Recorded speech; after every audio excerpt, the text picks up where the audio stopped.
Hey, thanks for checking out the video. If you all like it, please like and subscribe, and hope you all enjoy it. Have a great rest of the day. Imagine like hitting that cars that are like keeping bear arms. Dude, one of my friends. The gun you see here is called a light infantry 3-pounder. It is an exact reproduction of the 2 guns that the British had here at the Battle of Cowpen. We're going to fire it with blank round, meaning there is no cannonball. Originally, this gun fired a 3-pound solid iron cannonball or a round of canister, which is a tin cylinder full of 36 smaller solid iron balls. That works like a giant shotgun. It's louder than the infantry was, so just plug your ears. Our bombardier, our corporal, is going to take charge of the detachment and post them on the piece. Take care. Rear, take. Land the piece. When all these guns have fired, y'all are welcome to come forward and look at the cannons. We'll answer any questions that you have. You're definitely.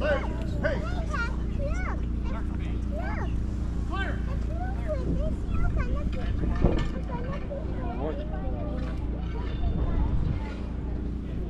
That's right. Foot. Head.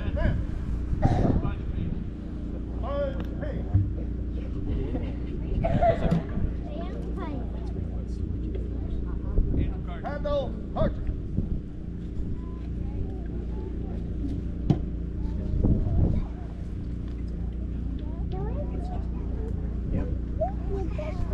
I'm really hoping that's pure powder. Flash powder is so Charge, take. Because it's not powder, it's called. Ramp down, archer. It's not as explosive, but it's Pick that prize. for whenever you're flying from.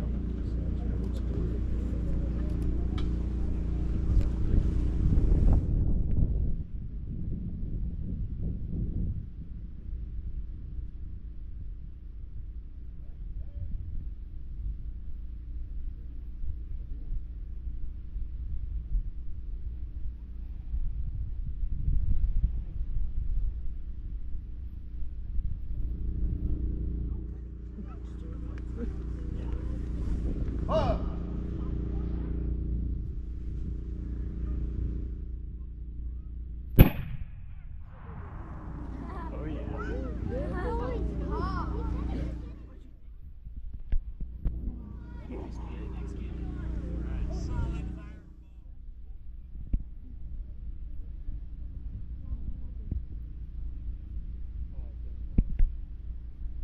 Had a misfire on this second gun, so nothing happens until we're comfortable that it can be reprimed.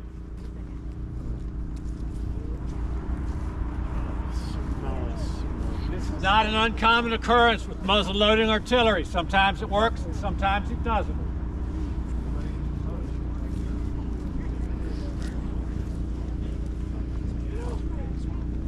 These guns are fired just like the shoulder fired weapons are. They're muzzle loading, which means it's loaded from the front of the gun. So a cloth package full of black powder would have been loaded into the barrel, followed by the projectile. Those would have been rammed all the way down.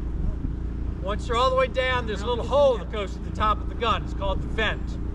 That allows fire from the lid stock that the man supplies to the top of it to be communicated through the metal of the gun into the main charge. What happened in that gun is that the man put the lid stock on it and the fire was not communicated through to the main charge. So now we have a potentially dangerous situation where there could be sparks smoldering in the vent of that gun. And if you approach the gun too quickly and it fires, then the man in front of the gun is going to lose his arm and probably his life. We now have to wait long enough that we're comfortable that we can reprime by putting another primer, a quill, down through that vent. If this happens in battle, you're out of luck. People are shooting at you the whole time. The range on these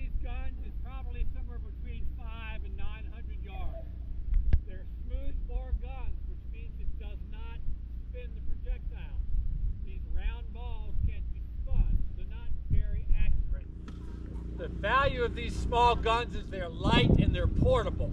There were no good roads in the back country during the 18th century. So battles, campaigns would be fought once the roads, such as they were, had dried out in late spring. Because you can't haul cannons and wagons through the mud that we would have had here in the spring. So campaigns started in late spring, continued through the warm weather, through the autumn, and then stopped in the winter. Because again, you can't transport your armies in the winter. The advantage of these guns is they can be broken down in individual pieces and put on horseback or the back of a mule or another pack animal. So anywhere a man could march, these guns could accompany them. The big guns, the 6-pound battalion guns, were too big, too heavy to be able to keep up with marching infantry. That's why these small guns were so valuable. They were outgunned by anything bigger. Their longevity probably didn't last any longer than the American Revolution. Approximately 80 or 85 of these bronze guns here, these light infantry 3-pounders, were cast and used in the Americas during the American War for Independence. After the end of the war, some were put into armories, most were probably melted down into a bigger gun. Of the 2 guns that were here at Cowpens, we're not quite sure if they ever survived the metal scrap drives in World War II or not. There was a doctoral dissertation, which you can find online if you work really hard, and the doc student actually traced where these guns ended up. We know they ended up probably at the Battle of Guilford Courthouse, where the British recaptured them. We're not sure what happened after that. The Americans did not have artillery here at the Battle of Cowpens. The only 2 guns here were British, and the American forces captured both of those guns. And every British soldier died trying to keep those 2 guns from being captured.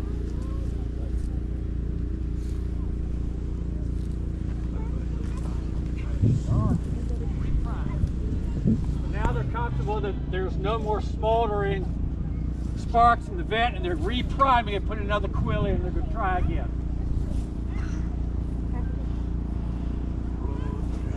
Fire! Huzzah for the Margaret. It took a little bit too long.